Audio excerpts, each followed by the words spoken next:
సభకు నమస్సులు.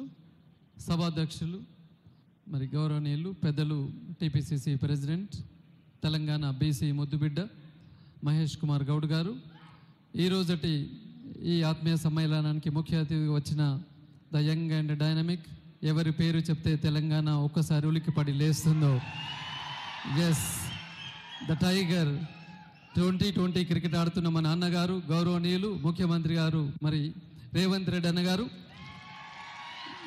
వేదిక పైన ఉన్న మంత్రివర్యులు శ్రీధర్ బాబు అన్నగారు, ఇతర ఎమ్మెల్యేలు, ఎంపీలు, శాసనసభ్యులు, మాజీ మంత్రివర్యులు, పూర్వ ప్రముఖులు, కాంగ్రెస్ అతిరథ మహారథులు, ముందున్న పట్టభద్రులు, ప్రింట్ ఎలక్ట్రానిక్ మీడియా మిత్రులందరికీ కూడా నమస్సులు తెలియజేస్తూ, మరి ఈరోజు ఖచ్చితంగా మనమందరం కూడా మన ముఖ్యమంత్రి వర్యులు రేవంత్ రెడ్డి అన్నగారి గురించి మాటలు వినడానికే మనం ఇక్కడ వచ్చినాం కాబట్టి నేను ఎక్కువ చెప్పలేను. బట్ వన్ థింగ్, ఏదైతే మరి మేనిఫెస్టోలో వారు చెప్పి ఉన్నారో ఒక్కొక్కటిగా చకాచకా ఇలా పనులు జరిగిపోతూ ఉన్నాయి. 5 నెలల కింద నేను పట్టభద్రుల ఎమ్మెల్సీ క్యాంపెయినింగ్ పోయినప్పుడు ఒక మీటింగ్లో చెప్పారు, మోడల్ స్కూల్ టీచర్స్ మాకు 12 సంవత్సరాలు అయింది సార్, ట్రాన్స్ఫర్లు లేవు, మాకు భయం అవుతుంది, అసలు మా ఉద్యోగాలు ఉన్నట్టా లేనట్టా అన్నారు. ఒక నెల తిరిగి వచ్చేలోగా వాళ్ళు చెప్పారు మా ట్రాన్స్ఫర్లు అయిపోయినాయి సార్ అని చెప్పారు. అంటే ఎంత అద్భుతంగా మన ముఖ్యమంత్రి గారు చేస్తున్నారు. ఒక వారం రోజుల కింద మాకు టీచర్ వచ్చి థ్యాంక్ యూ సార్ నాకు జాబ్ వచ్చింది అన్నారు. ఇప్పుడేంటమ్మా జాబ్ అంటే 2008 డిఎస్సి నియామకాలు ఇచ్చారు సార్ అని చెప్పారు. 1390 ఉద్యోగ నియామకాలు జస్ట్ ఒక 10 రోజుల కింద. అది 2008 డిఎస్సి 17 సంవత్సరాల కిందది. మరి గత పాలక ప్రభుత్వాలు 10 సంవత్సరాలు కూడా దాన్ని పట్టించుకోకుండా పోయింది.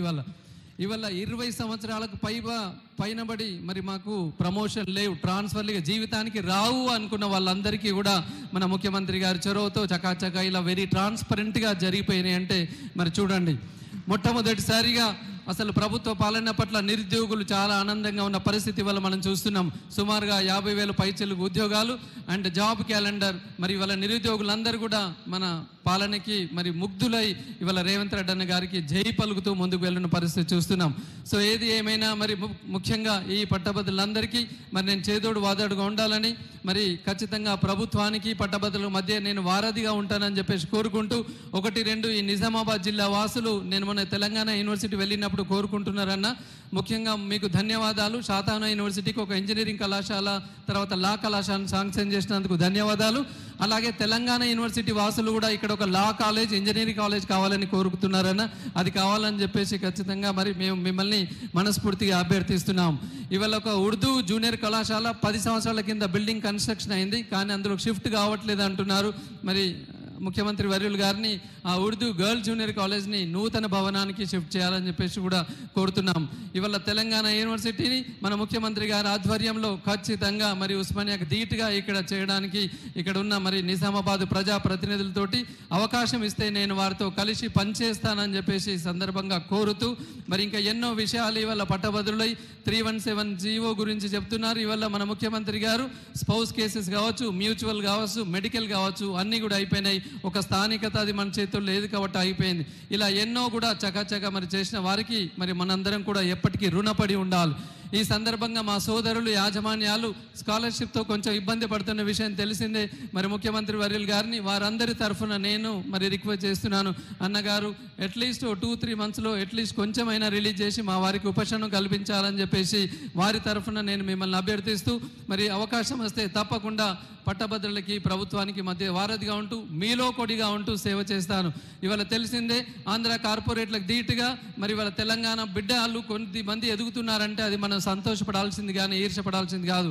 మన గెలుపును జీర్ణించుకోలేక ఇవాళ ప్రత్యర్థులు అందరూ ఏకమై మన మీద సోషల్ మీడియా దాడి చేస్తున్నారు.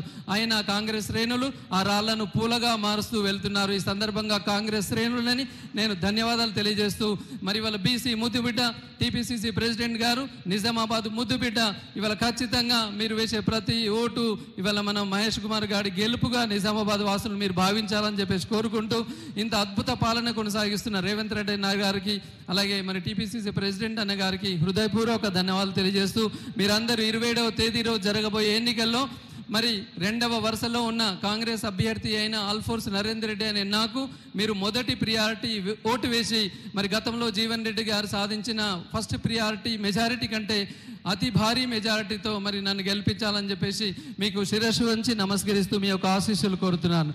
ధన్యవాదాలు.